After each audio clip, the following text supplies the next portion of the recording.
The morning shift at Rosie's diner always smelled the same: burnt coffee, grease from the griddle, and the faint metallic tang of desperation that clung to everyone who walked through those doors. Fatima Miller had long since stopped noticing it.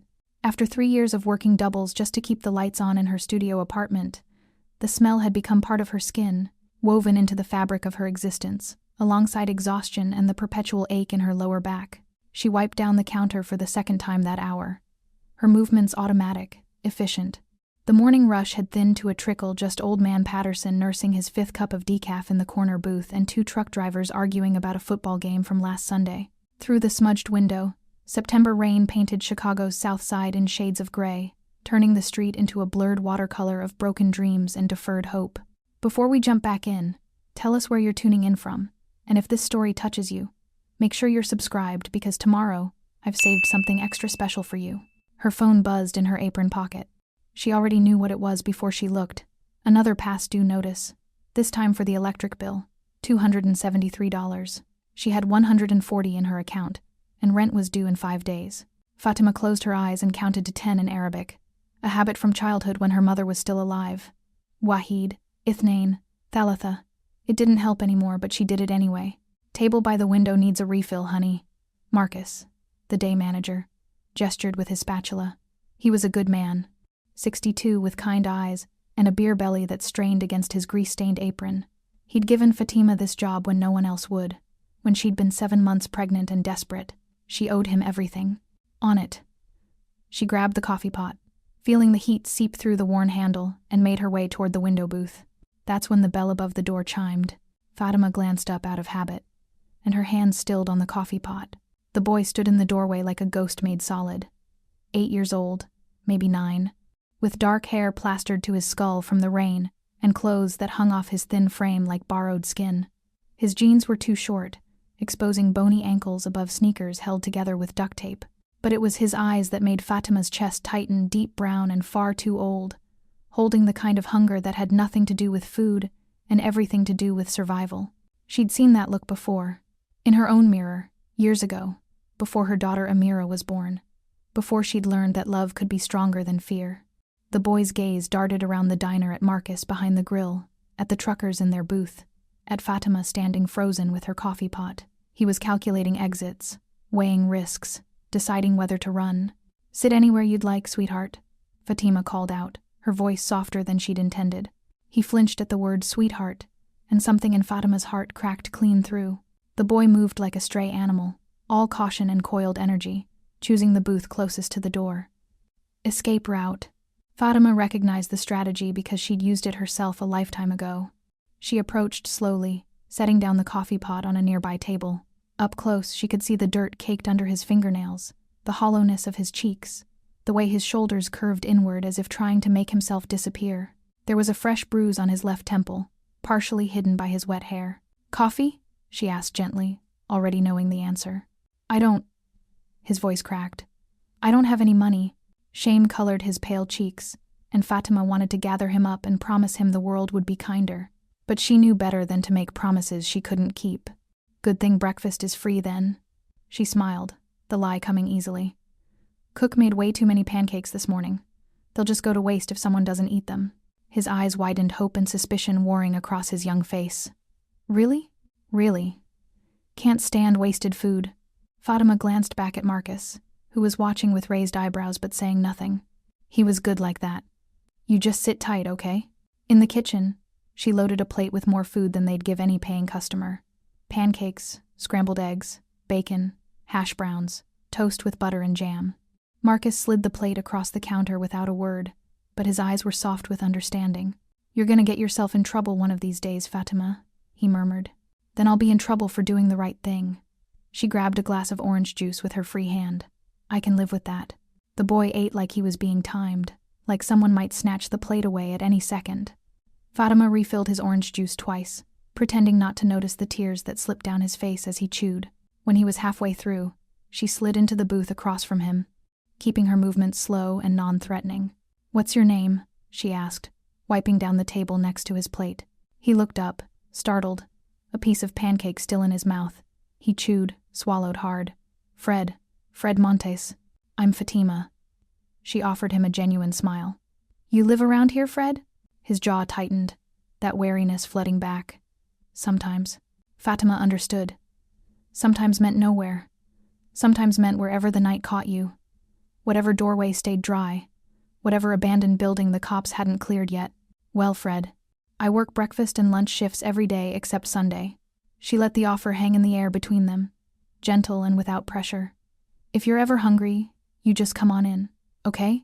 He stared at her like she'd spoken a foreign language. Why? Because I know what it's like to be invisible, Fatima thought. Because someone once showed me kindness when I had nothing. Because you're 8 years old and you should be worried about homework and video games, not where your next meal is coming from. Because everyone deserves breakfast, she said simply. Something shifted in Fred's expression, a crack in the armor he'd built around himself. He nodded once, quick and sharp, then returned his attention to his plate. Fatima stood, giving him space, but she could feel the weight of his gratitude even in his silence. What she didn't know was that this moment, this simple act of feeding a hungry child, would shatter her entire world within 3 weeks.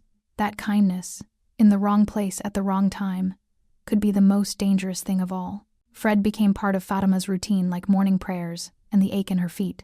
Every day for 2 weeks, he appeared around 9:30, after the breakfast rush but before the lunch crowd. Always the same booth, always the same haunted look that gradually, so gradually she almost didn't notice, began to soften. They didn't talk much at first. He wasn't ready for questions, and Fatima wasn't the type to pry, but she learned things anyway. The way you learn about people when you pay attention to the details others miss. The way he flinched at loud noises, the clatter of dropped silverware, the slam of the kitchen door. How he always sat facing the entrance, his back never to the street. The scars on his knuckles that spoke of fights she couldn't imagine an 8-year-old facing. The careful way he folded the napkin after eating, smoothing out every crease like it mattered.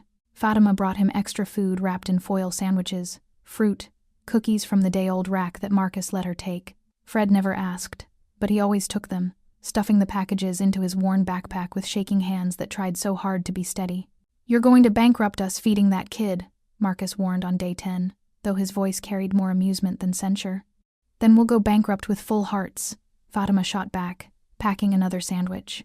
Marcus just shook his head, but she caught the small smile tugging at his weathered face. On day 14, a Thursday that started like any other, everything changed. Fred arrived right on schedule, rain-soaked and shivering despite the September warmth. Fatima brought him hot chocolate first. She'd learned he preferred it to coffee, and a plate piled high with French toast, his favorite. Extra cinnamon, she said, setting it down. Just how you like it. The smallest smile ghosted across his lips, transforming his face into something achingly young. Thanks, Miss Fatima. She was refilling salt shakers at the counter, humming an old Arabic lullaby her mother used to sing, when she heard it. The low rumble of engines outside. Multiple engines. The kind of sound that makes your instincts scream danger in a language older than words. Through the window, Fatima watched 4 black SUVs pull up to the curb in perfect formation. Expensive, sleek, completely wrong for this neighborhood where cars were held together with duct tape and prayer. Her stomach dropped like a stone into dark water. The vehicles sat there, engines running, windows tinted so dark they looked like voids. No one emerged. They just waited, and somehow that was more terrifying than if armed men had poured out. Miss Fatima. Fred's voice was thin, afraid. She turned to find him pale as death, his fork clattering to the plate. His eyes were locked on those SUVs with the kind of terror that told her this wasn't the first time he'd seen them. You know them, Fatima whispered, her heart beginning to hammer. He didn't answer. Couldn't answer. He was frozen, trapped between the table and the window, breathing too fast, too shallow. Panic attack, Fatima recognized. She'd had enough of them herself to know the signs. The driver's door of the front SUV opened. A man stepped out. Fatima's breath caught in her throat. He was tall easily, 6'3", with shoulders broad enough to fill the doorway and then some. Even from this distance, she could see the sharp cut of his suit, charcoal gray, perfectly tailored, probably worth more than 6 months of her rent. His dark hair was styled with precision, and he moved with the controlled grace of a predator who'd never known what it meant to be prey. He wasn't alone. 2 more men emerged from the second vehicle, thick-necked and cold-eyed, their hands resting casually near their jacket pockets in a way that screamed weapons. Security. Muscle. The kind of men who hurt people for a living and slept fine afterward. The man in the suit surveyed the street with the air of someone who owned it, then his gaze fixed on the diner. On them, Fred. Fatima kept her voice quiet, not wanting to spook him further. "Fred, who is that? I have to go." Fred started sliding out of the booth, his movements jerky with panic. "I have to." The bell above the door chimed. He stepped inside. Time seemed to slow, the air growing thick with something Fatima couldn't name. The man, because he was no boy, despite what couldn't have been more than 32, maybe 35 years, filled the doorway with presence alone. Up close, he was devastating. Sharp jawline shadowed with deliberate stubble, eyes the color of midnight, dark and fathomless, currently locked onto Fred with an intensity that made Fatima's skin prickle with awareness. There was a small scar cutting through his left eyebrow, and the hint of a tattoo peeked from beneath his collar, something in a language she didn't recognize. He was beautiful in the way a blade is beautiful. Sharp, dangerous, designed to cut. The scent reached her even from across the room, expensive cologne, leather, something darker underneath. Power, money, danger.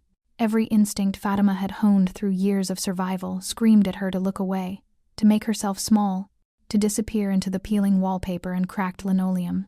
Instead, she stepped between him and Fred. She didn't know what possessed her.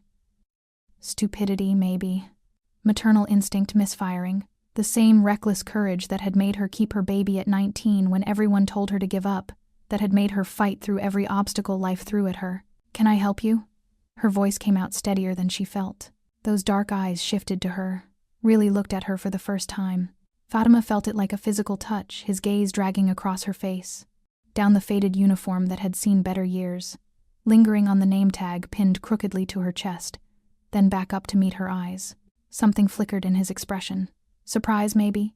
Interest. "I'm here for the boy." His voice was low, accented with something European German, she thought smooth as aged whiskey and twice as dangerous. "He's eating breakfast." Fatima lifted her chin despite the hammering of her heart. She could feel Fred trembling behind her, could hear his rapid breathing. The man's lips curved into something that wasn't quite a smile. "So I see.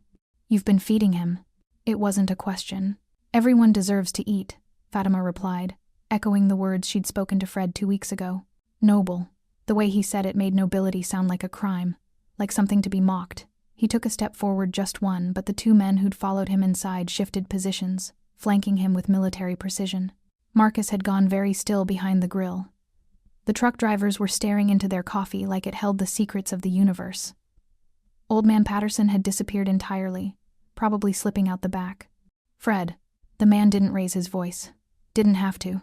Authority rolled off him in waves, the kind of power that came from never being questioned. "Come here." "Don't." The word left Fatima's mouth before she could stop it. "He's just a kid." Those eyes locked onto hers again, and this time there was heat in them. Anger, yes, but something else too. Something that made her pulse spike for entirely different reasons. "And you are?" "Fatima."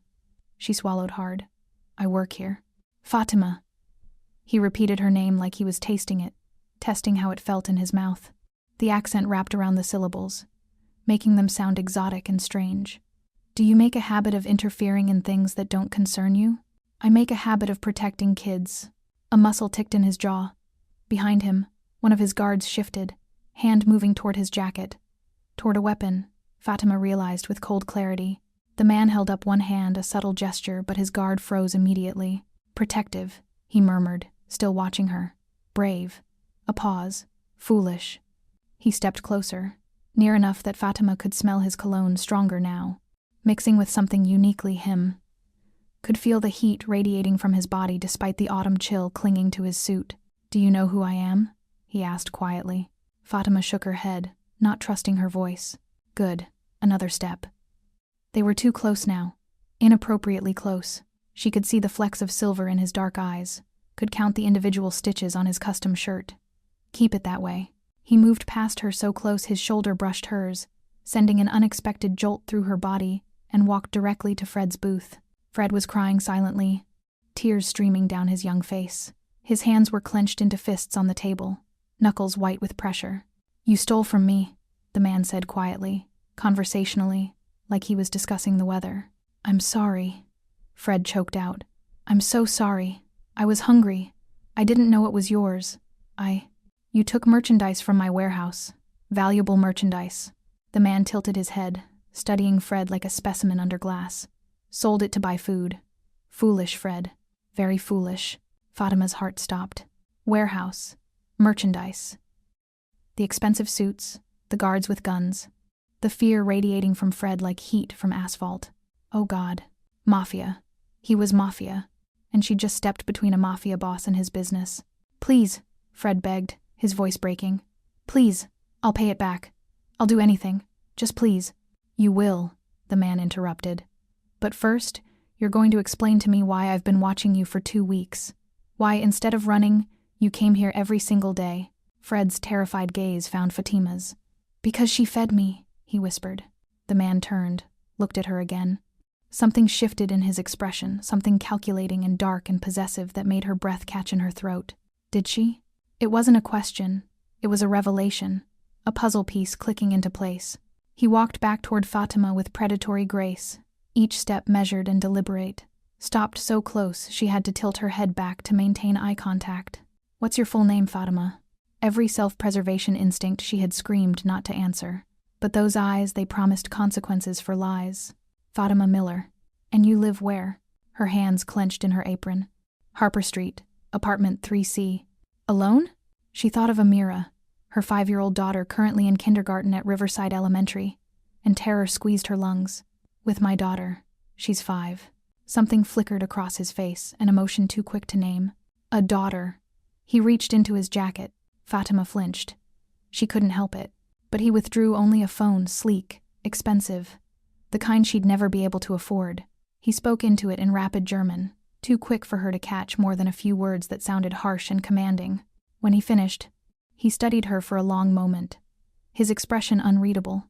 You made a mistake, Fatima Miller, he said softly, his voice dropping to barely above a whisper. A beautiful, costly mistake.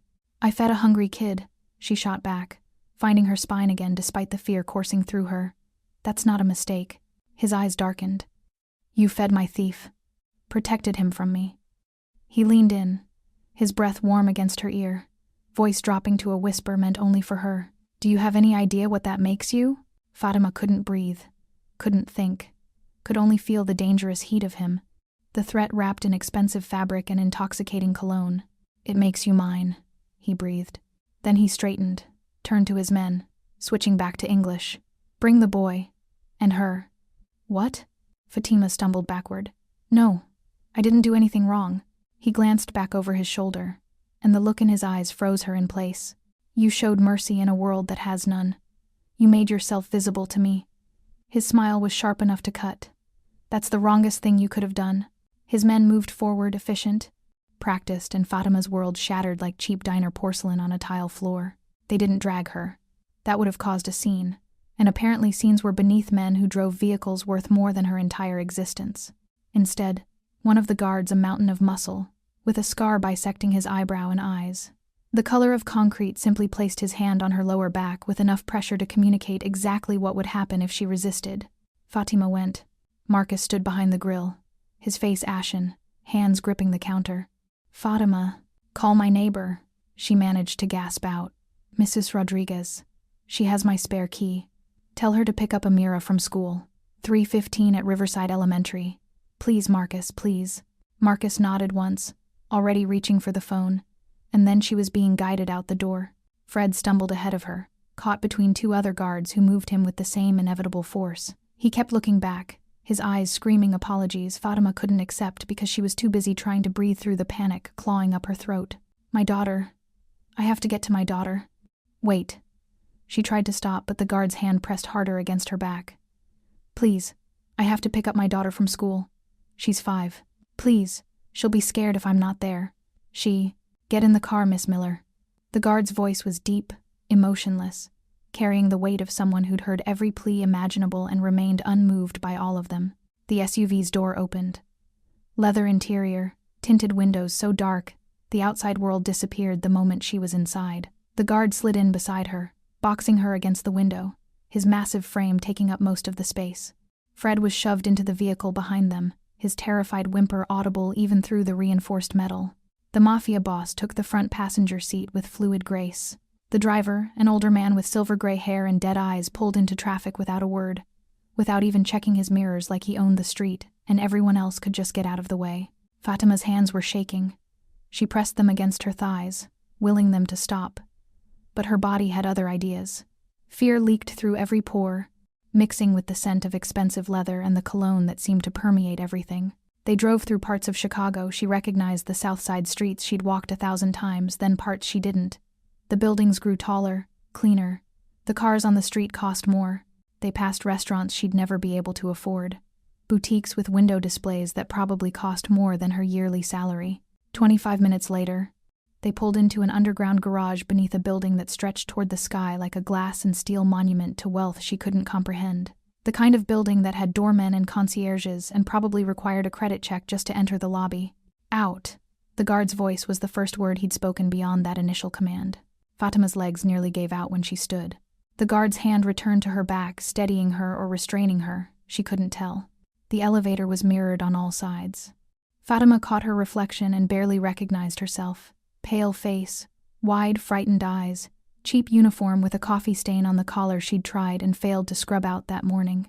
Her dark hair was escaping its ponytail, and there were shadows under her eyes from too many double shifts. She looked like exactly what she was, a poor single mother who'd stumbled into something so far beyond her understanding she might as well have been on another planet. The Mafia boss stood beside her, and the contrast was devastating. He belonged in this mirrored box, in this building, in this world of power and polish. She was a smudge on his expensive reality, a coffee stain that wouldn't come out. The elevator climbed and climbed. Fatima's ears popped. When the doors finally opened, she stepped into what could only be described as a penthouse. Floor-to-ceiling windows overlooked Chicago like a kingdom. White marble floors caught the afternoon light and threw it back in blinding sheets. Modern furniture that probably had Italian names she couldn't pronounce. Art on the walls that might have been originals, abstract splashes of color that probably cost more than her apartment building. It was beautiful and cold and absolutely terrifying. Sit. The Mafia boss gestured to a leather sofa that probably cost more than her car if she'd had a car. When Fatima hesitated, his jaw tightened. Sit, Fatima. I'm not going to ask again. She sat. The leather was butter soft, and she hated how good it felt after hours on her feet. Fred was brought to a chair across from her, looking even smaller here, swallowed by the opulence. Tears still tracked down his face. The Mafia boss poured himself a drink from a crystal decanter, amber liquid that caught the light. He didn't offer her any. Instead, he leaned against the massive desk dominating one side of the room and studied them both like specimens under glass. Fred Montes, he said finally, his accented voice filling the space. Age 8. No parents, no permanent address. Living on the streets for the past 6 months. He took a sip of his drink, the movement elegant and controlled. You stole from my warehouse 3 weeks ago. Electronics, cameras, equipment worth $30,000. You sold them to a fence for $3,000, which you spent on food and a motel room. Another sip. Enterprising, in a way. Survival instinct. I can respect that. His eyes went cold. Until you stole from me, I didn't know, Fred whispered, his voice breaking. I swear I didn't know whose warehouse it was. Ignorance isn't innocence. The Mafia boss's voice remained calm, reasonable, which somehow made it more terrifying. You cost me $30,000 in merchandise and another $50,000 in reputation when word got out that a child managed to rob Theodore Fran. The name landed like a bomb. Theodore Fran. Even Fatima had heard whispers of that name. The German who'd taken over Chicago's North Side 5 years ago. Who'd consolidated power with ruthless efficiency. Who people spoke about in hushed voices, afraid that saying his name too loud might summon him like a demon. And she'd stepped between him and his business. Oh God. Oh God. I'm going to die. I don't have it, Fred choked out. I spent it. I'm sorry. I'm so sorry. I know. Theodore set down his glass with a soft click that sounded like a gunshot in the quiet. Which presents a problem. In my world, debts are always paid, one way or another. The implication hung in the air like a noose. No. The word ripped from Fatima's throat before she could stop it. She stood, ignoring the guard who immediately stepped closer. He's just a kid. A hungry kid who made a mistake. You can't. Can't? Theodore's eyes locked onto hers with laser focus. Who are you to tell me what I can't do? A human being, Fatima shot back. Adrenaline overriding self-preservation. Someone with basic decency. You're talking about killing a child over money. I'm talking about maintaining order in my organization, Theodore said, pushing off the desk and stalking toward her with predatory grace. About ensuring that theft has consequences. He stopped inches away, too close. Fatima could see the individual lashes framing his eyes, could smell the whiskey on his breath mixing with that intoxicating cologne. But you're right about one thing, Fatima. His voice dropped to a dangerous purr. He is a child. Which is the only reason he's still breathing. He paused, studying her face with an intensity that made her skin flush despite her fear. You want to save him? His hand rose and Fatima flinched, but he only tucked a strand of hair behind her ear with surprising gentleness. The touch sent electricity skating across her skin. Then you pay his debt. Fatima's heart stuttered. I don't have that kind of money. I can barely make rent. I can't. Not money. His fingers traced down her jaw, tipping her face up to his. There are other ways to settle accounts. What do you want? She whispered. His smile was slow, predatory, devastating. I haven't decided yet, but you're going to stay here while I figure it out. I can't stay here. Fatima's voice cracked on the last word. My daughter. She needs me. I have to pick her up from school. I have to. Your daughter will be picked up. Theodore's voice was matter-of-fact, like he was discussing a business transaction instead of her child's safety. He pulled his phone from his pocket, typed something with quick, efficient movements. What's her name? Amira. The name came out as a broken whisper. Amira Miller. She's 5. She'll be scared if a stranger. She won't be scared. Theodore looked up from his phone, his dark eyes meeting hers with unexpected gentleness. I'll send someone kind. A woman. She'll explain that Mama is helping a friend and we'll see her very soon. You can't just... I can. I am. He returned his attention to his phone, speaking in rapid German. When he finished, he studied her face again. Amira will be brought here within 2 hours. She'll have everything she needs. Safety, food, a room of her own. His voice softened almost imperceptibly. Much better than that apartment on Harper Street with the broken heater and the mold behind the bathroom sink. Fatima's blood ran cold. You've had someone watching me. I've had someone watching Fred for 2 weeks. Theodore slipped his phone back into his pocket with practiced ease. You were an unexpected complication. He moved closer, and Fatima fought the urge to step back. She wouldn't give him the satisfaction of her fear. The interesting kind, he added, his voice dropping lower. This is kidnapping, Fatima said, lifting her chin despite the trembling in her hands. This is debt collection. Theodore's lips curved into something that might have been amusement. And protection. I don't need protection from you. You're the danger. Something flickered in his eyes, an emotion too quick to name. No, Fatima. I'm the only thing standing between you and dangers you can't imagine. He turned away, addressing the scarred guard. Victor, show Miss Miller to the guest room. Make sure she has everything she needs. Then, almost as an afterthought, and send someone to get the girl from school. Carefully. I don't want her frightened. Victor's massive hand touched Fatima's back again, and she wanted to resist, to fight, to scream. But what would that accomplish? Theodore knew where her daughter went to school, knew where she lived. Running would only make things worse. As Victor guided her toward a hallway lined with expensive art, Fatima looked back. Theodore stood at the windows, his broad shoulders silhouetted against the Chicago skyline, and Fred sat hunched in his chair, looking fragile and broken. And Fatima wondered what the hell she'd gotten them into by showing kindness she couldn't afford. The guest room was larger than her entire apartment. A king-sized bed dominated the space, draped in what looked like silk sheets, the color of deep sapphire. An en-suite bathroom featured marble counters and a tub big enough to drown in. Floor-to-ceiling windows overlooked the city from what had to be the 40th floor. And a walk-in closet already filled with women's clothes in various sizes, tags still attached, stood open like an accusation. Fatima stood in the middle of it all, shaking. How long did he plan to keep her here? Days? Weeks? The clothes suggested he'd prepared for an extended stay, which terrified her more than anything he'd said. A soft knock made her jump. The door opened, and a woman entered.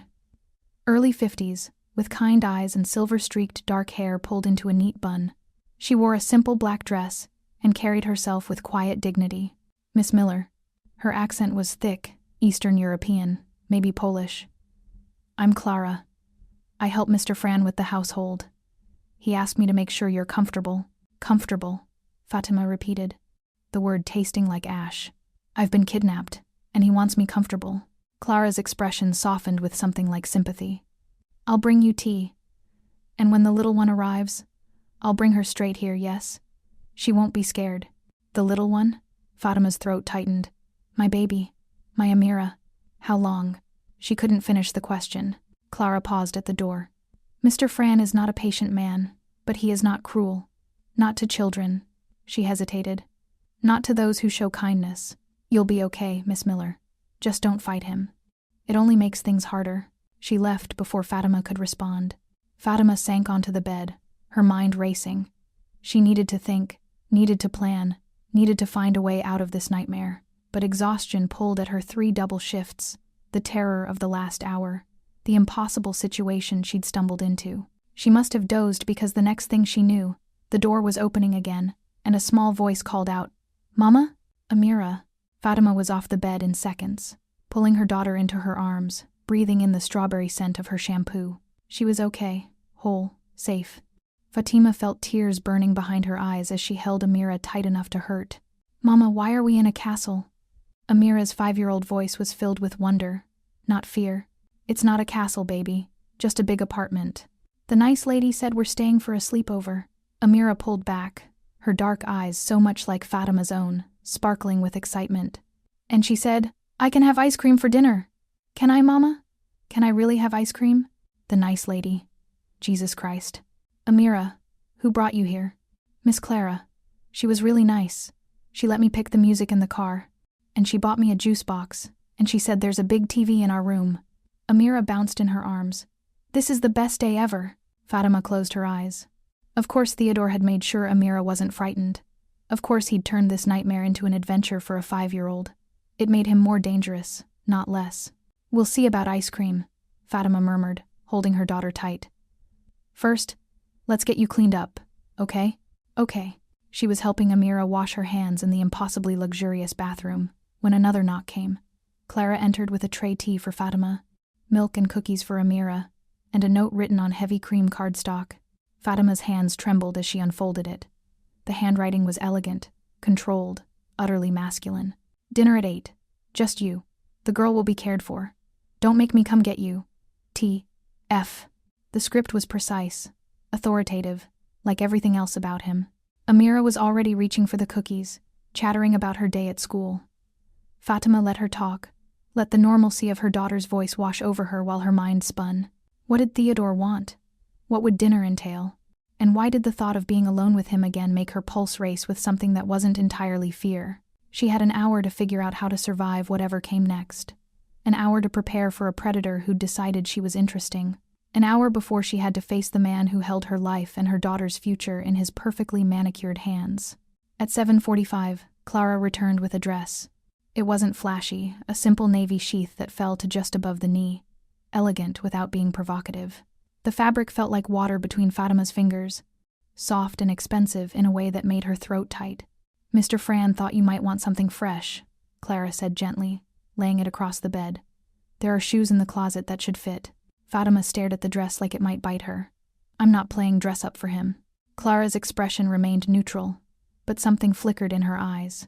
He's already seen you in your uniform, Miss Miller. This isn't about impressing him. She paused, choosing her words carefully. It's about meeting him on equal ground, as much as possible. She left before Fatima could argue. Amira was already tucked into the massive bed, drowsy from cookies and milk, a cartoon playing on a television that had emerged from a panel in the wall at the touch of a button. She looked so small in all that space. But content, safe, that's what mattered. Fatima showered quickly, hating how good the hot water felt, how the expensive soap made her skin feel clean for the first time in forever. The diner's grease and coffee smell finally washed away, replaced by something floral and light. The dress fit perfectly. Of course it did. Theodore struck her as a man who noticed details, who planned for contingencies, who knew her size just by looking at her. The shoes were simple black heels, low enough to walk in, high enough to make her feel exposed, vulnerable in a different way than the uniform had. She left her hair down, damp and curling naturally around her shoulders. No makeup. She refused to try to be something she wasn't. At precisely 8 o'clock, Victor appeared at her door. She'll be fine, he said, his gravel voice surprisingly gentle as he nodded toward Amira's sleeping form. Clara will stay with her. Fatima kissed her daughter's forehead, breathing in her innocence one more time. then followed the mountain of a man down the hallway. The penthouse had transformed. Soft lighting replaced the harsh afternoon glare. Candles flickered on a dining table set for two, positioned near the floor-to-ceiling windows overlooking Chicago's glittering nightscape. The view was breathtaking, millions of lights spreading out like fallen stars, the lake cutting through it all like a dark mirror. Theodore stood at the window, his back to her. He'd changed 2 dark slacks and a white shirt with the sleeves rolled to his elbows, revealing forearms corded with muscle and scattered with scars. His hair was slightly damp, suggesting he'd showered as well. He turned when he heard her heels on the marble. Whatever Fatima had expected, a leer, a predatory smile, something overtly threatening, she didn't get it. Instead, his eyes widened almost imperceptibly, darkening as they traveled the length of her body with an appreciation that felt more dangerous than any weapon. The air between them charged with something electric. Fatima. Her name was a low rumble, his accent wrapping around the syllables. You look uncomfortable, she finished for him, crossing her arms. Can we just get this over with? Whatever this is. A slight smile tugged at his lips. Dinner. This is dinner. Right. Because mafia bosses regularly have dinner with the waitresses who feed their thieves. I'm not the mafia. He moved to the table, pulling out a chair with old-world courtesy that seemed at odds with everything else about him. I'm a businessman with varied interests, some more legal than others. That's semantics. It's survival. He gestured to the chair. Sit, Fatima. Please. The please surprised her enough that she obeyed. He pushed her chair in with careful precision, his hands briefly brushing her bare shoulders. Heat blazed where he touched, and Fatima hated her body for responding. Theodore took the seat across from her, close enough in the intimate setting that their knees almost touched beneath the table. He'd positioned them so she had the view, she realized, so she could see the city spread out behind him like a kingdom. Clara appeared with wine red, expensive looking, probably older than Fatima. She poured for both of them, then disappeared like a ghost. I don't drink, Fatima said, eyeing the glass. You're nervous. I'm terrified. There's a difference. Is there? Theodore lifted his own glass, swirling the wine with practiced ease. Both make the heart race. Both cloud judgment. Both make people do things they wouldn't normally do. Is that what you want, my judgment clouded? His eyes locked onto hers over the rim of his glass. I want you to relax enough to have a conversation. That's all. A pause. For now. The for now hung between them like a promise and a threat. Clara returned with the first course, something delicate and artfully arranged that probably had a French name Fatima didn't know. The aroma made her stomach clench with hunger she'd been ignoring since breakfast. Theodore watched her take the first bite, watched her eyes close involuntarily at the taste rich, complex, nothing like the diner food she ate standing over the sink. When did you last have a proper meal? He asked quietly. I eat. That wasn't my question. Fatima set down her fork with more force than necessary. What do you want from me, really? Because this... She gestured at the elegant table, the gourmet food, the wine. This isn't about payment for Fred's debt. This is something else. Theodore was quiet for a long moment, studying her with those impossibly dark eyes. You're right, he said finally. Fred's debt is his own. He'll work it off in my organization. Legitimate work warehouse inventory, deliveries, nothing that will endanger him. 3 years should cover it. Relief flooded through Fatima like warm water. Then why am I here? Because you stepped between me and what was mine. Theodore leaned forward, elbows on the table. Because you looked at me, a man you didn't know, who clearly frightened you and chose defiance over self-preservation. He paused, his gaze intense enough to make her skin flush. Do you have any idea how rare that is? How intoxicating? Fatima's breath caught.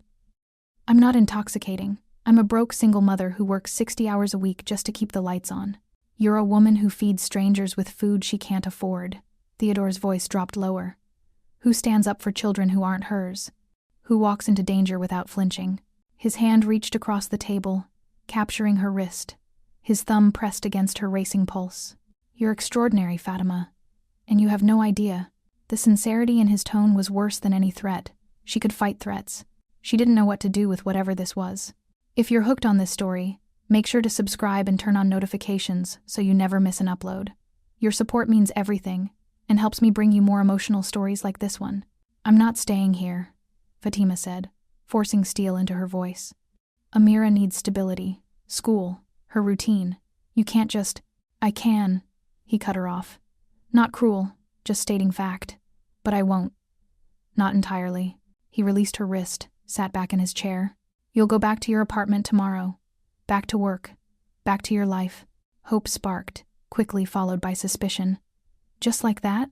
With conditions. His fingers drummed once on the table. You'll have a new phone. You'll answer when I call. And 3 times a week, you'll have dinner with me, here, or wherever I choose. That's insane. I can't just... You can. You will. His eyes hardened slightly. Because the alternative is I keep you here permanently, make you disappear from that life you're so desperate to protect. Your daughter would be cared for, comfortable, but you'd be mine. Completely. The possessiveness in that last word made her skin prickle. That's kidnapping, Fatima whispered. That's protection. Theodore leaned forward again, his hand reaching across to capture hers. Do you know what happened an hour after I brought you here? 3 different organizations reached out to my people, asking about the woman I'd taken from the diner. His grip tightened fractionally. Word travels fast in my world, Fatima. And now you're visible. Now you're known as someone who matters to me. I don't matter to you. You don't even know me. I know you work 3 jobs to support your daughter. His voice was steady, certain. I know you live in an apartment with a broken heater and mold you can't afford to fix. I know you haven't bought yourself new shoes in 18 months because every spare cent goes to Amira's needs. I know you're terrified right now. But you're still looking me in the eye, still fighting. The accuracy of his knowledge was chilling. You had me investigated. Thoroughly. No apology, no shame. I protect what's mine, Fatima, and I always know exactly what I'm dealing with. I'm not yours. Not yet. The promise in those 2 words made heat pool in her stomach despite her fear. But you will be, because I'm a patient man when I want something. He paused, his dark eyes burning into hers. And I want you. Fatima yanked her hand back. You don't know anything about wanting someone. This is just possession, control. Whatever game powerful men play when they're bored. Something dangerous flashed in Theodore's eyes. In one fluid movement, he was out of his chair and around the table, pulling her to her feet. They were too close, his body radiating heat, his hands gripping her upper arms with controlled strength. You think this is a game? His voice was low, rough, the accent thicker. You think I collect women like trophies? He pulled her closer, near enough that she could feel his heart hammering against her chest. I have more money than I could spend in 10 lifetimes, Fatima. I can have anything I want with a phone call. Anyone. But I watched you for 2 weeks through reports and surveillance footage. And you know what I saw? Fatima couldn't speak, could barely breathe. I saw a woman who gives everything and asks for nothing, who smiles at a homeless boy like he matters, who walks through a world that's tried to break her and refuses to stay down. His hand rose to cup her face, thumb tracing her cheekbone with devastating gentleness. I saw someone real in a life full of people who wear masks. And I decided that I would have you. Not as a possession as mine. There's no difference, Fatima managed. There's every difference. His forehead pressed against hers, his breath warm on her lips. A possession sits on a shelf. What's mine is protected, cherished, kept safe from everything that could hurt it. A pause, including myself. I don't need protection. Yes, you do. You just don't know it yet. He pulled back slightly, studying her face. 3 dinners a week, Fatima. Answer when I call. Let me ensure your safety. That's all I'm asking. And if I refuse? His smile was sad. Then I'll have to keep you here. And I really don't want to do that. I want you to choose this. Choose me, eventually. The arrogance should have infuriated her. Instead, it terrified her, because some traitorous part of her body was responding to his nearness, to the intensity of his focus, to the promise of being wanted this desperately by someone this powerful. This is insane, she whispered. Yes. His thumb traced her lower lip, and she shivered. But you're going to say yes anyway, because you're smart enough to know that fighting me will only make things harder. He leaned closer, his lips nearly brushing her ear. And because some small part of you is curious about me, about this, about what it would feel like to let someone else carry the weight for once. He was right. God help her. He was right. 3 dinners a week, she repeated numbly. And you answer when I call. What if I'm working? Then you step away and answer. No room for negotiation. I need to know you're safe, Fatima. Always. The possessiveness should have repulsed her. Instead, it wrapped around her chest like a vice, squeezing something loose that she'd kept buried for years. Okay, she heard herself say. Okay. I'll do it." The smile that spread across Theodore's face was blinding, triumphant. He pressed his lips to her forehead, a gesture so tender it made her eyes sting, then released her and returned to his seat as if nothing earth-shattering had just occurred. "Eat," he said, his voice back to that controlled calm. Clara worked hard on this meal. Fatima sat mechanically, her mind reeling. What had she just agreed to? What had she just started? Across from her, Theodore Fran watched her with eyes that promised he'd never let her go. And the most terrifying part? She wasn't entirely sure she wanted him to. The next 3 weeks unraveled Fatima's life in ways she couldn't have anticipated. True to his word, Theodore returned her and Amira to their apartment the morning after that first dinner. But nothing was the same. The broken heater had been replaced with a new heating system that actually worked. The windows, single-pane and drafty, had been swapped for double-paned, energy-efficient ones. The mold behind the bathroom sink had been scrubbed away and treated. The cracked tiles replaced with gleaming white ones that didn't belong in a building like theirs. New locks on the door. The kind that looked like they belonged on a bank vault. "I didn't ask for this," Fatima had said into the expensive phone. Theodore pressed into her hand before she left his penthouse. "I don't need permission to ensure your safety." His voice had been matter-of-fact, brooking no argument. "Get used to it, Fatima." She should have fought harder. Should have refused. But how did you refuse a man who'd already demonstrated he'd simply do what he wanted anyway? Work became surreal. Marcus noticed the changes immediately. The way Fatima jumped every time the diner phone rang, the expensive cell she kept checking obsessively, the black SUV that appeared outside precisely at 9:30 every morning and sat there until Fred arrived for his breakfast. "You in some kind of trouble, sweetheart?" Marcus had asked one afternoon, his weathered face creased with concern. "I don't know," Fatima had answered honestly. "Maybe, probably." But Fred was thriving.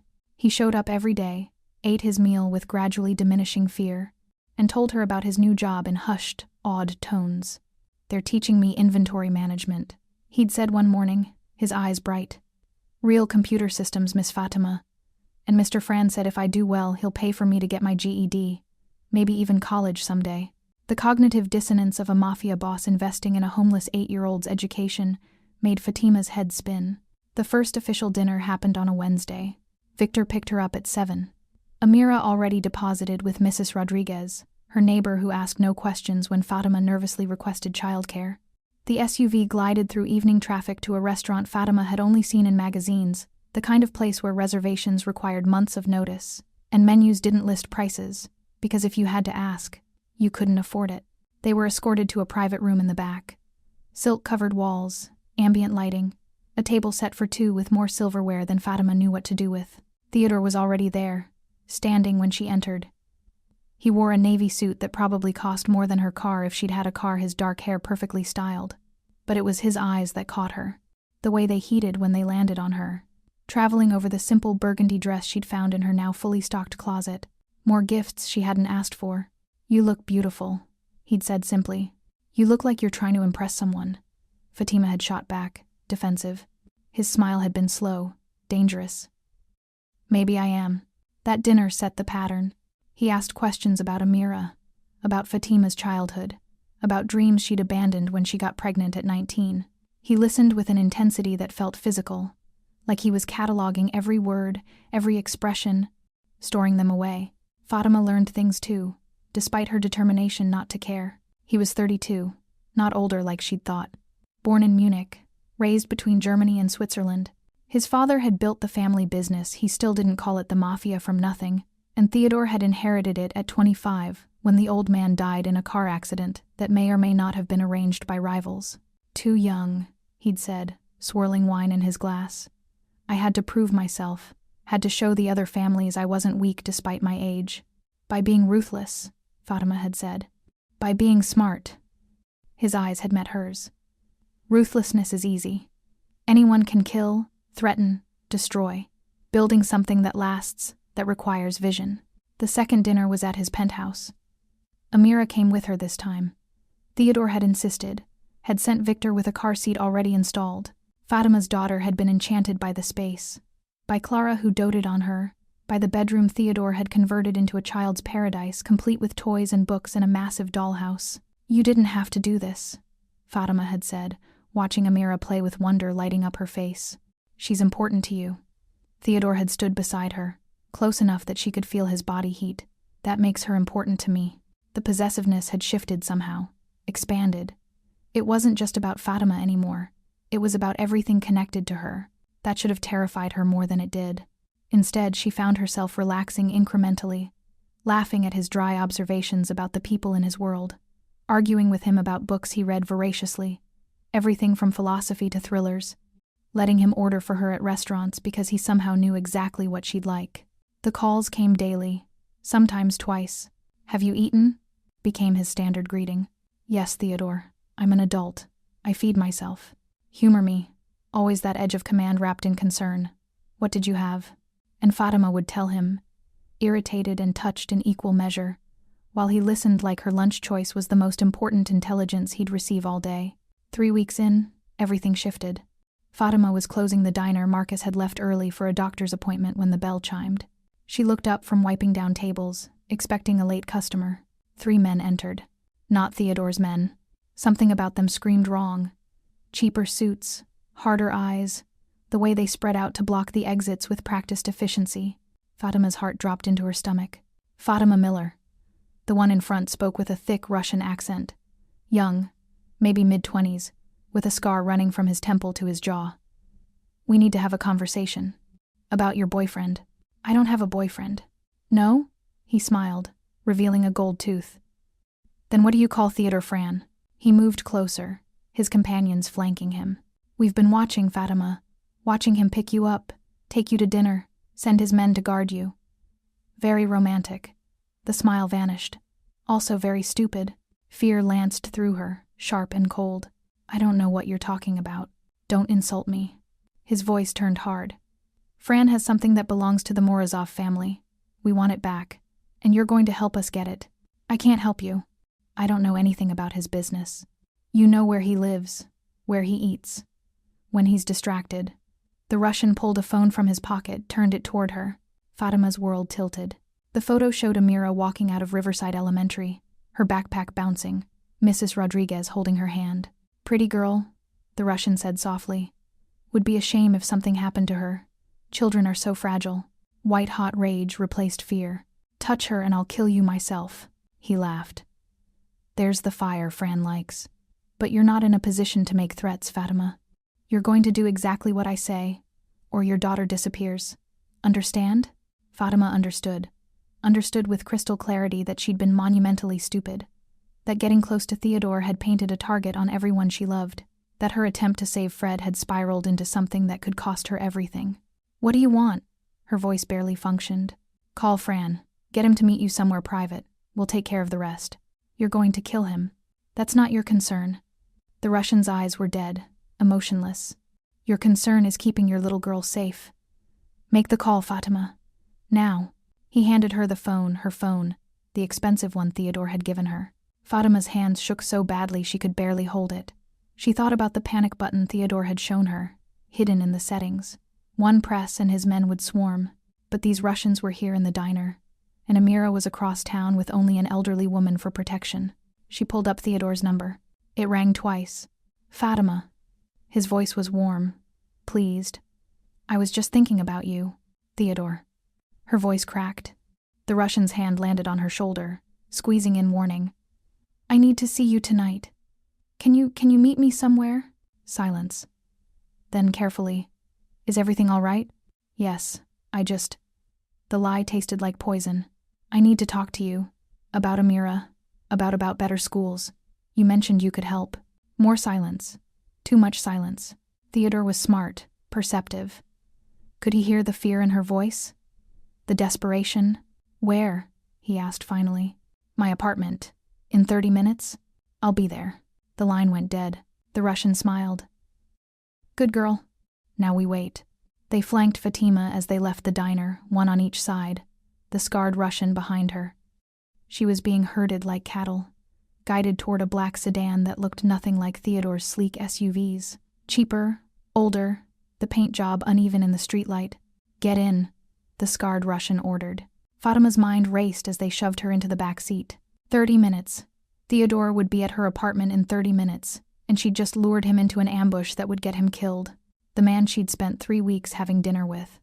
The man who'd fixed her apartment and bought her daughter toys and listened to her talk about dreams she'd given up.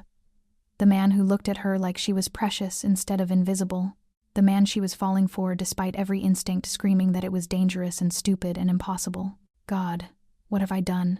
Please, she whispered, as the car pulled away from the curb. Don't hurt him. I'll do whatever you want. Just don't.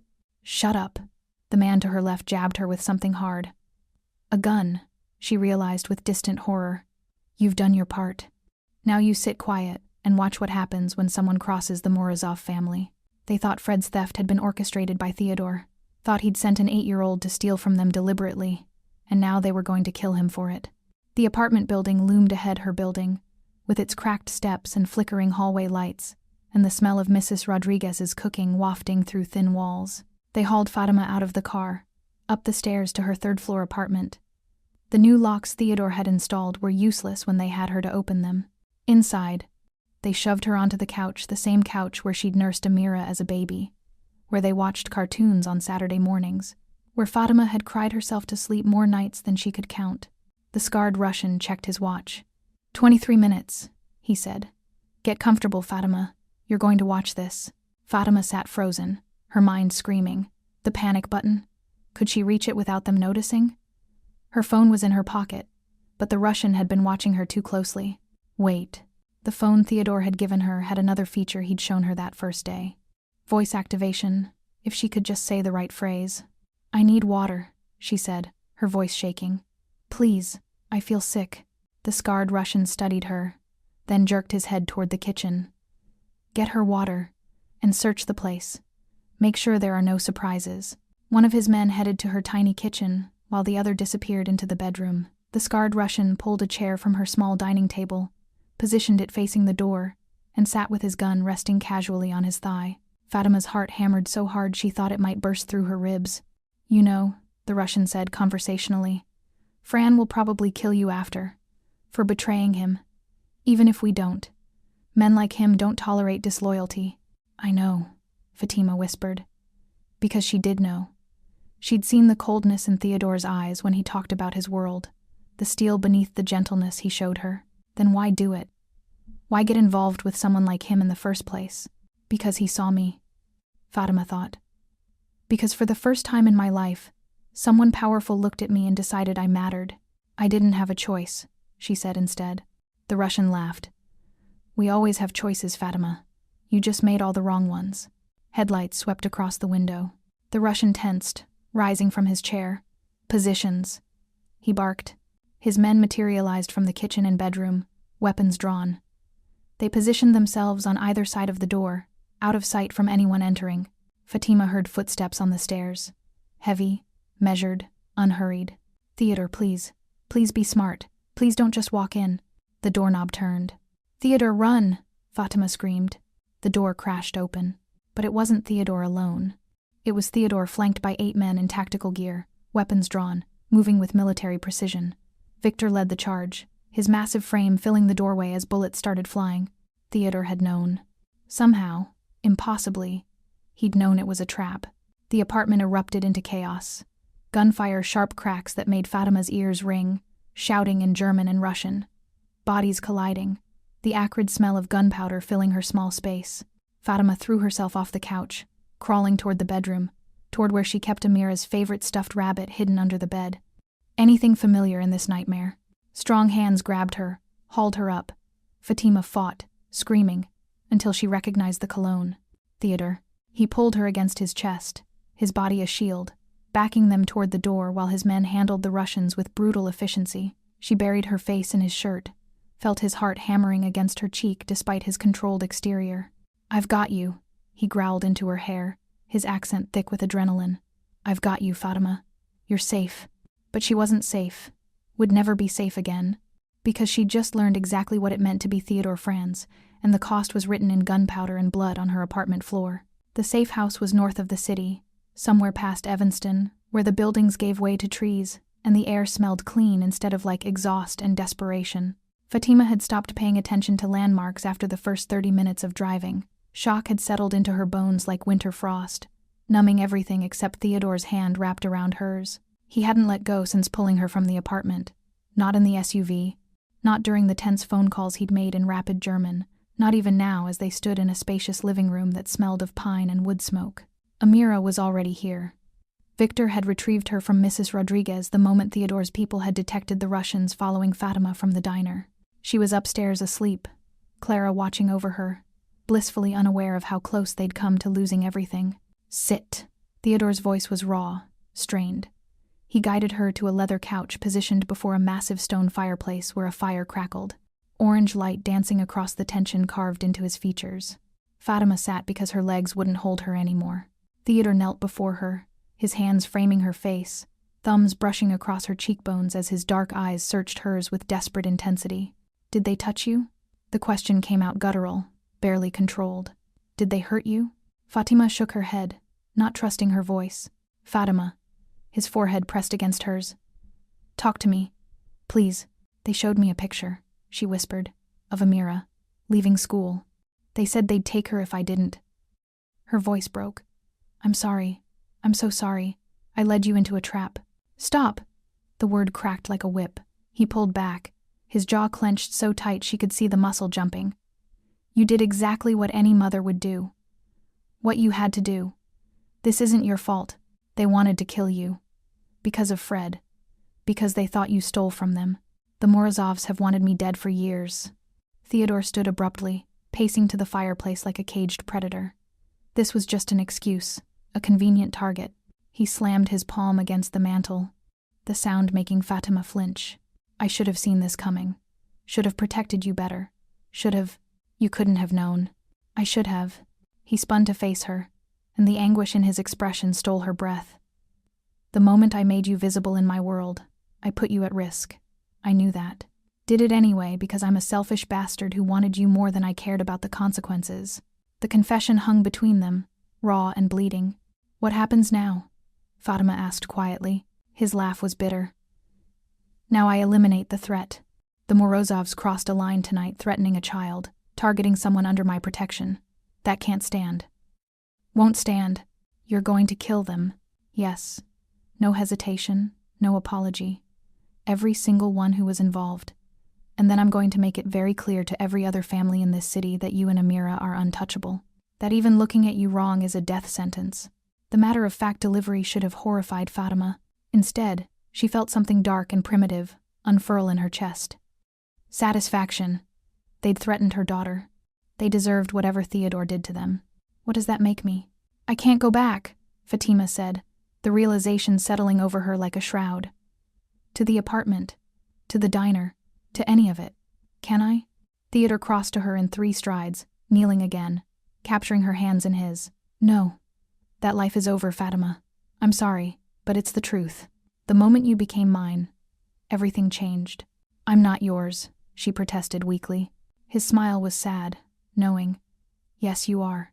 You have been since the moment you stepped between me and Fred. Since you looked at me with those defiant eyes and chose courage over survival."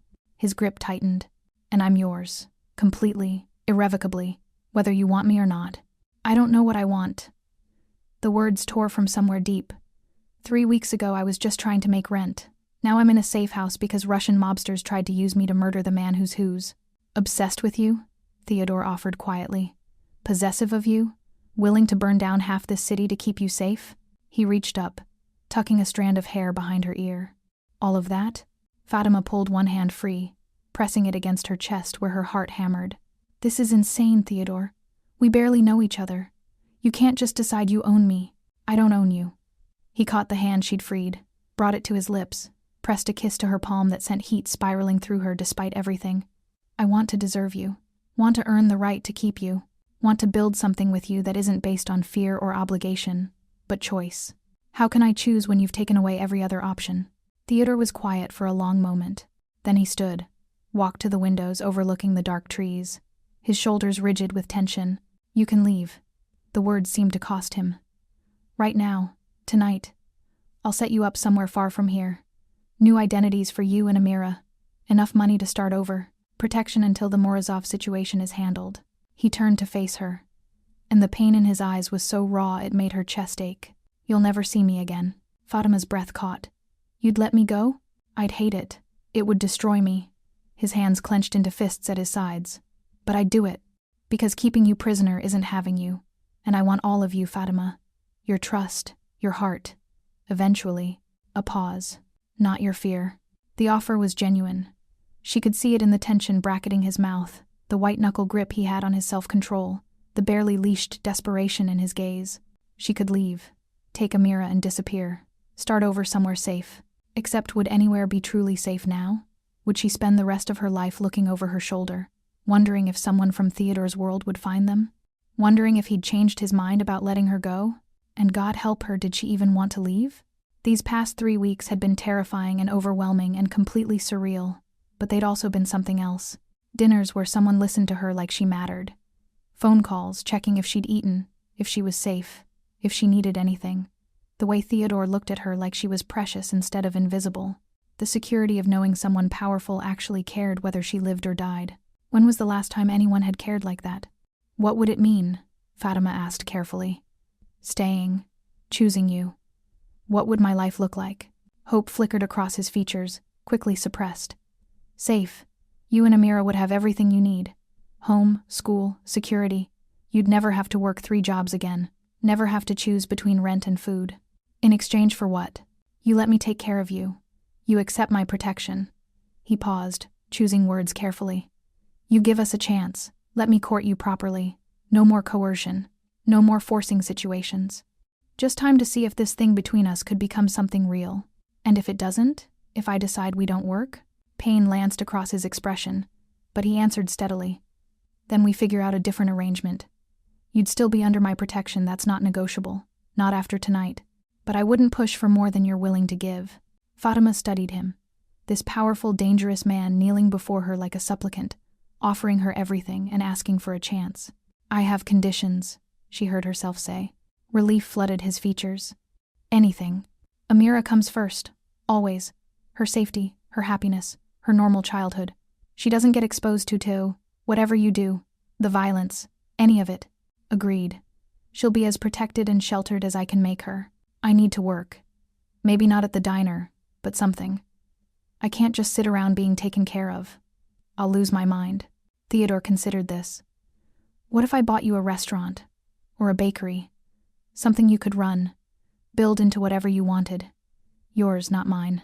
The offer was so outrageous, Fatima almost laughed. You can't just buy me a restaurant.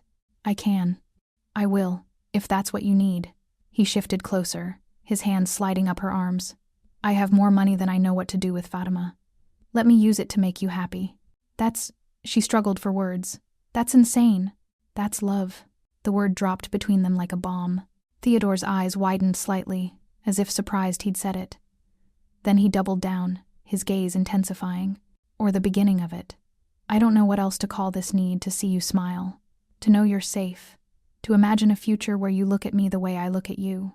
Fatima's heart stuttered. Theodore. You don't have to say it back. Don't even have to feel it. Not yet. He cupped her face again, his touch achingly gentle. Just give me time to prove I'm worth the risk. That's all I'm asking. She should have said no. Should have taken his offer to disappear and never looked back. Instead, Fatima leaned forward and kissed him. It was clumsy, uncertain. She hadn't kissed anyone in 6 years. And definitely never anyone like him. But his sharp inhale, the way his hands tightened on her face, the low groan that rumbled from his chest made her feel powerful in a way she'd never experienced. Theodore took over within seconds, angling her head, deepening the contact until she was drowning in the taste of him, whiskey and mint and something uniquely Theodore. His hands were everywhere, her face, her hair, her waist, pulling her closer until she was nearly in his lap. When they finally broke apart, both breathing hard, his eyes had gone nearly black with want. Is that a yes? His voice was raspy. It's a maybe, Fatima managed, her lips still tingling. A maybe that's willing to try. The smile that broke across Theodore's face transformed him, made him look younger, lighter, almost boyish in his joy. I'll take it, he breathed, pressing his forehead to hers.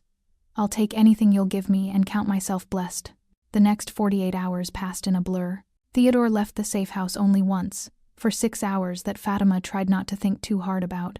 When he returned, his knuckles were bruised and there was blood on his collar that wasn't his, but his eyes were calm. It's handled, was all he said. Fatima didn't ask for details.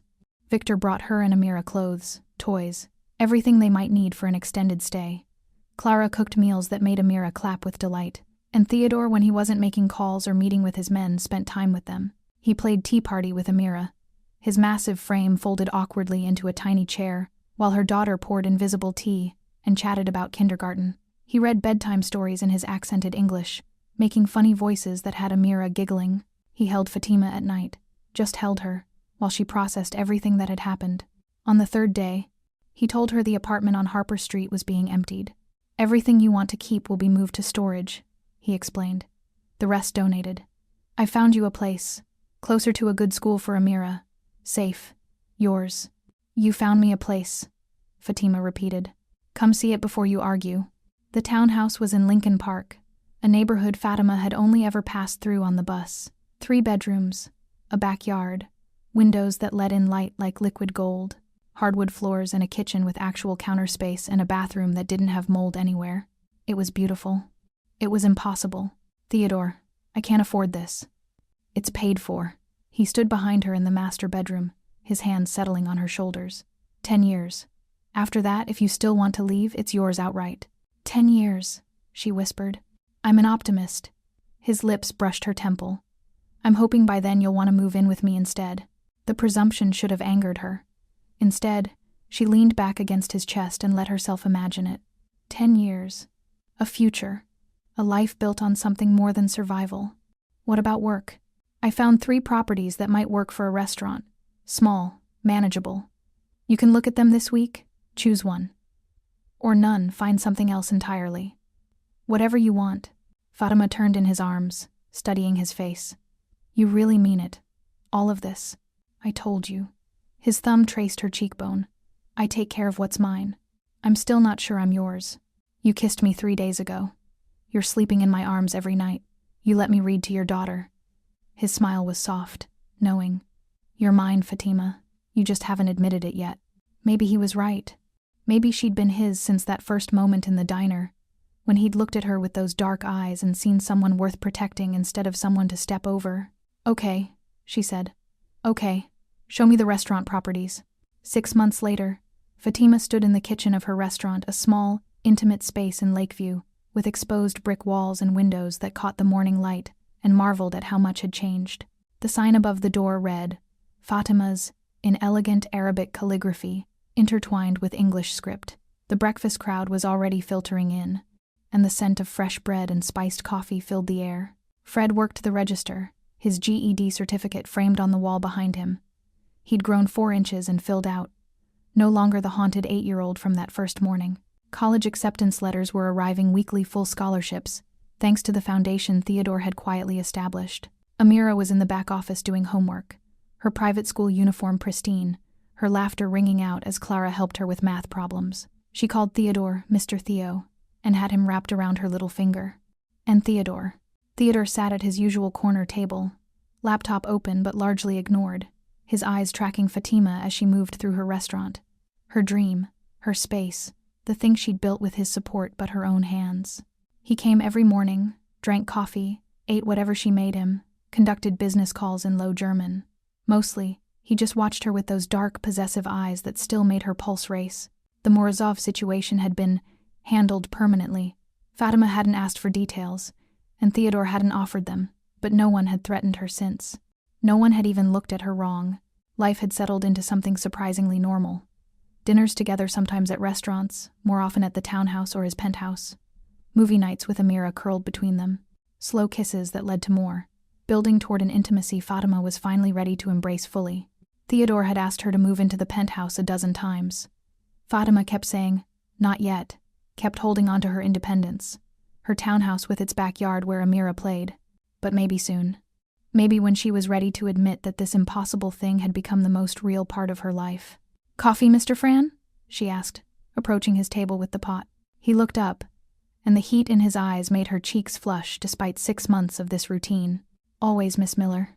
6 months, and he still called her that in public. Still treated her with that careful, courtly respect, even as his hand found hers under the table, thumb tracing circles on her palm. "How's the morning rush?" he asked. "Good. Really good." Fatima couldn't keep the pride from her voice. "We might actually need to hire another server." You'll definitely need another server. His smile was secretive. I may have mentioned to certain business associates that Fatima's has the best breakfast in Chicago, and when I recommend something, people listen. Theodore. She tried for stern, failed miserably. You can't just manipulate customers to my restaurant. Watch me. He tugged her closer, voice dropping. I'm going to manipulate everything I can to see you smile like that. To see you happy, safe. Yours, Fatima finished, the word coming easier now. Mine, he agreed. Completely unrepentant. Possessive. Completely. No shame, no apology. His eyes glittered with promise. Have dinner with me tonight? Just us. I have something to ask you. Fatima's heart skipped. Should I be worried? Maybe. His smile widened. Or maybe very, very happy. Guess you'll have to say yes to find out. She kissed him, then quick and sweet, aware of customers watching, of Fred's knowing grin from the register. Okay, she whispered. Yes, because somehow, impossibly, this had become her life, her choice, and she was finally ready to stop being afraid of it. The ring came that night. Theodore presented it over dinner at his penthouse platinum with a single perfect diamond that caught light like a captured star. He dropped to one knee with Amira, watching from the doorway in her pajamas, Clara beaming beside her. I asked her permission first, Theodore told Fatima later, his voice rough with emotion. Because she comes first, always. Fatima said yes through tears and laughter and kisses that tasted like joy. The wedding was 6 months later. Small, intimate, just the people who mattered. Fred in a new suit, looking handsome and healthy and nothing like the starving boy who'd stumbled into a diner seeking breakfast. Marcus from the diner, retired now but present for his favorite employee, Clara and Victor, and the household staff who'd become family. Amira as flower girl in a dress that made her look like a princess, scattering rose petals with solemn concentration. And when Theodore slipped the wedding band onto Fatima's finger and promised to love and protect her for the rest of their lives, she believed him, because he'd already proven it every single day for a year. They honeymooned in Munich, Theodore's ancestral city, walked through Christmas markets and medieval streets, made love in a hotel suite overlooking the Alps, talked about the future they were building together. Fatima expanded the restaurant, opened a second location, hired single mothers and paid them living wages, gave them the chance she'd needed years ago. Fred graduated high school at the top of his class. Theodore gave him a position in the legitimate side of the business, real estate development, completely legal. Amira grew up strong and happy, with a stepfather who adored her and a mother who no longer had to choose between rent and food. And 18 months after the wedding, Fatima stood in their bedroom, their home now, the penthouse. She'd finally agreed to share watching the sunset over Chicago while Theodore's arms wrapped around her from behind. His hands settled over her stomach where their child grew. A son, they'd learned last week. A brother for Amira. Happy, Theodore murmured against her ear. Fatima leaned back into his strength, his warmth, his unwavering presence. Yes, she whispered. So happy, and she was. Because she'd learned that sometimes the most dangerous choice was the right one. That being seen could be terrifying and beautiful. That love didn't always look the way you expected. Sometimes it looked like a mafia boss walking into a diner and seeing a woman when the world had made her invisible. Sometimes it looked like feeding a starving boy and finding your entire world transformed. Sometimes it looked like choosing courage over fear, trust over safety, love over survival. 5 years after that morning when everything changed, Fatima stood at the window of Fatima's, her flagship restaurant now, with 3 locations across Chicago, watching Fred manage the lunch rush with quiet competence. He was 19 now, a sophomore at Northwestern studying business, already talking about opening his own place someday. He's going to be competition, Theodore said, materializing at her elbow with his usual silent grace. Good. Fatima smiled. He deserves to build something of his own. Theodore's hand found the small of her back, a gesture so familiar now it felt like coming home. Their son, Lucas, named for Theodore's father, was at the penthouse with Clara, probably getting spoiled with cookies and stories. Amira was at school, thriving in 7th grade, already talking about high school and college and dreams that stretched beyond anything Fatima had dared imagine at that age. I have a proposition, Theodore said. Another one? Fatima turned to face him, raising an eyebrow. You proposed 6 years ago. I said yes. We're married. What else could you possibly propose? His smile was slow, devastating. Expansion. There's a property in New York, perfect for a restaurant. I thought maybe we could open Fatima's East, Split our time between cities. You want to split time between Chicago and New York. I want to build an empire with you." He pulled her closer, his voice dropping to that intimate rumble that still made her knees weak. In business, in life, in everything. Fatima studied his face, this man who'd walked into her life and refused to leave, who'd taken a broken single mother and showed her she was worth protecting, worth loving, worth building a future around. "Okay," she said. "Let's build an empire." Theodore's kiss was thorough, possessive, full of promise. When they finally broke apart, Fatima caught Fred watching them with a knowing smile. The boy she'd saved who'd ended up saving her right back, in ways neither of them could have predicted. "Thank you," Fred mouthed. Fatima nodded. Because she understood. They'd saved each other. All of them, her and Theodore and Fred and Amira, and even little Lucas who didn't know it yet. They'd built a family from scraps and courage and the simple act of showing kindness when kindness cost everything. And that, Fatima thought as Theodore's hand found hers and they walked back to the table where their life was waiting, that was worth more than any empire. That was worth everything. Up next, you've got 2 more standout stories right on your screen. If this one hits the mark, you won't want to pass these up. Just click and check them out. And don't forget to like, subscribe, and turn on the notification bell so you don't miss any upload from us.